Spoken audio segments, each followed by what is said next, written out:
Деник Н., Чехия. Украину возглавит неопытный аватар-голобородька или статный олигарх. Россия скрипит зубами и удивляется. Петра Прохаскова. Деник Н., Чехия. 4 апреля 2019 года. Очередная революция на Украине откладывается. Юлия Тимошенко признала поражение, хотя и обвинила президента Петра Порошенко в фальсификациях.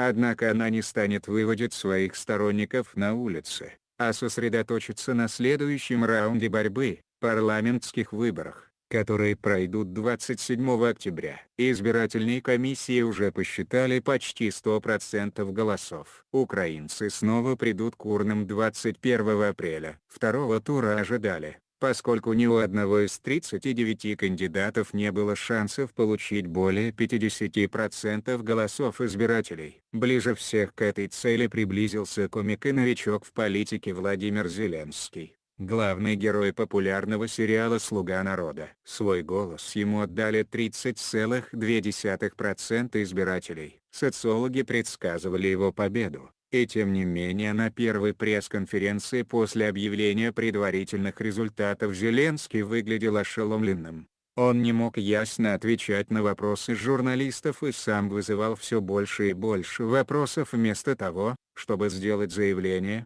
достойное победителя первого тура. Чаще всего в ответ он заверял, что в ближайшие дни наконец-то представит избирателям свою команду. До сих пор она состояла в основном из его телевизионных коллег, которые с трудом могли бы руководить, скажем, экономическими ведомствами. Нынешний президент отстал от Зеленского на 2,69 миллиона голосов. С 15,9% голосов Порошенко праздновать особенно нечего, но у него все же есть шанс доказать, что для Украины лучше опытный и хитрый олигарх с приличной репутацией на Западе, чем неизвестный Шаумин. Лучше всего свое превосходство Порошенко мог бы продемонстрировать в ходе публичных дебатов. В дискуссиях, где звучат чисто политические и экономические вопросы, на которые актер, привыкший следовать точному сценарию или импровизировать на легкие, увлекательные или неспецифические темы,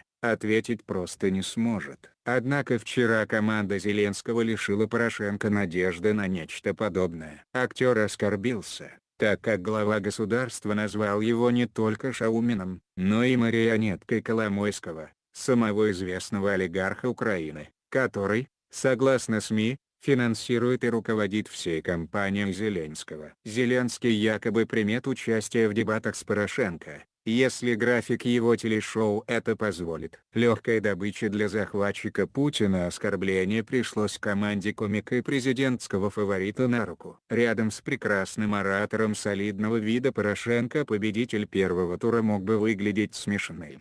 В сериале «Слуга народа» Зеленский добивался именно такого комического эффекта. Но подобный юмор на пике кампании, пожалуй, не то, что ему нужно. Кроме того, Порошенко часто с усмешкой отмечает, что Зеленский намного мельче его и совсем не похож на главнокомандующего вооруженных сил, и твердым голосом спрашивает: «Вы хотите, чтобы этот человек командовал вами в войне против ядерной державы?» Ответ подразумевается сам собой. Исход выборов решат, прежде всего, голоса и поведение кандидатов, которые не попали в финал. Наиболее популярным кандидатом среди пророссийски настроенных избирателей оказался Юрий Бойко, который сегодня призвал своих сторонников обязательно голосовать против Порошенко, то есть за Зеленского, хотя его имя Бойко на всякий случай не произносил. Однако, например, одна из весомых претенденток на президентское кресло Юлия Тимошенко уже заявила,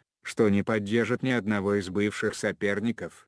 21 апреля часть ее сторонников, скорее всего, останется дома. Также, по всей видимости, поступят и уставшие жители Востока и, прежде всего, тех городов и сел, которые находятся близ фронтовой линии. Там с огромным отрывом победил Бойко, человек, который не скрывал желания договориться с Москвой и пожать руку российскому президенту Владимиру Путину. Порошенко занял совершенно противоположную позицию. Он, напротив, базирует свою кампанию на тезисе, что Москва делает все, чтобы победил Зеленский. так как для захватчика Путина он будет легкой добычей. Возвращение проклятого грузина сам актер, говоря о Москве, декларирует украинский патриотизм, но мало кто может допустить, что Зеленский сумеет вести достойный и равноценный диалог с опытным лидером соседней державы, мастером импровизации и уничижения собеседника, то есть с Путиным. Изменить ситуацию может только одно – опытная команда, которая начинает формироваться вокруг Зеленского. Чем ближе победа, тем больше опытных советников, лоббистов и закулисных игроков предлагают Зеленскому свои услуги. Помимо вчерашних сценаристов и продюсеров, появляются, к примеру, бывшие члены антикоррупционных команд, которые в борьбе с олигархами и контролируемыми ими политиками проиграли и были уволены. Сразу после первого тура Зеленского официально поддержал бывший президент Грузии Михаил Саакашвили, который хоть и не попросил напрямую для себя должность, которую он еще недавно занимал на Украине, но пообещал, что вскоре вернется в страну. В прошлом году его насильно депортировали в Польшу и лишили украинского гражданства. По мнению российского политолога Глеба Павловского, Москва не рада результатам украинских выборов. Порошенко для нее неприемлем, а Зеленский совершенно непредсказуем, странен и непонятен. Кроме того, Путин не понимает и то, почему украинцы хотят видеть во главе страны комика,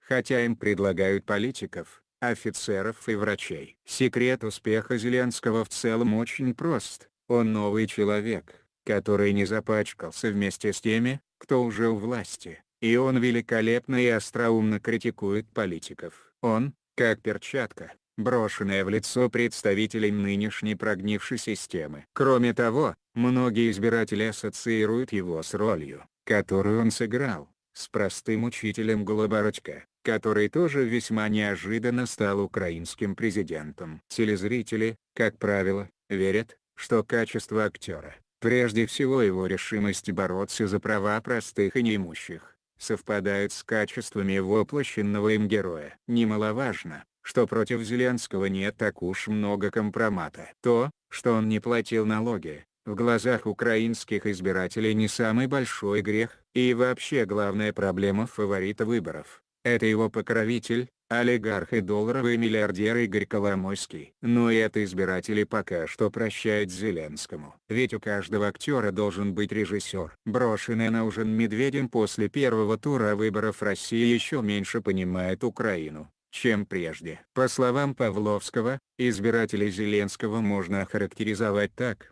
они устали от войны, коррупции и не хотят ложиться в постель с Россией. И таких на Украине много. Главное, что сейчас нужно Зеленскому, который в глазах Кремля и Запада является слабым, неопытным противником, легко поддающимся манипулированию, это идеальный сценарий. Новая роль, которую для него написал бы какой-нибудь талантливый политтехнолог. Тогда Зеленский сможет сыграть не только запутавшегося и скромного учителя, но и военачальника. Кроме шуток, Зеленский должен суметь завоевать авторитет среди своих военных и воодушевить свою армию на оборону страны. Эдакий украинский аватар – это новый сериал, который должна вскоре создать команда Зеленского. В Москве уже начали готовить кулисы. Так, непосредственно перед первым туром украинских выборов в московском зоопарке появились фотографии Порошенко, Зеленского и Тимошенко, прикрепленные шпажками к куску сырого мяса. Их бросили в вольер с белыми медведями. Материалы на СМИ содержат оценки исключительно зарубежных СМИ и не отражают позицию редакции на СМИ.